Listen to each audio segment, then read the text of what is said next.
પાટણ શહેરના હાંસાપુર સ્થિત આવેલા શ્રી બ્રહ્માકુમારીજ વિશ્વવિદ્યાલય ખાતે આજે શ્રી પૂજ્ય રાજયોગીની દીદીની 18મી પુણ્યતિથિ નિમિત્તે મહા રક્તદાન શિબિરનું સુંદર આયોજન કરવામાં આવ્યું હતું।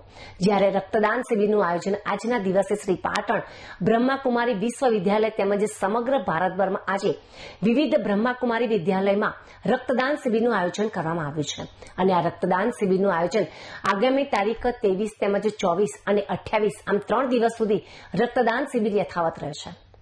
આજે પાટણ શહેરના હાંસાપુર સ્થિત આવેલ શ્રી બ્રહ્માકુમારી વિશ્વવિદ્યાલય ખાતે મહા રક્તદાન શિબિરમાં ડોક્ટર અનિલભાઈ અને બ્રહ્માકુમારી વિશ્વવિદ્યાલયના નીલમ દીદી તેમજ નીતા દીદી અને નિધિબહેન દ્વારા મહા રક્તદાન શિબિરનું આયોજન કરવામાં આવ્યું હતું। આ રક્તદાન શિબિરમાં Patan Dharpur blood bank team અને ઇન્ચાર્જ ડોક્ટર સુનીતાબહેન દ્વારા રક્તદાતાઓનું બ્લડ કલેક્શન કરવામાં આવ્યું હતું।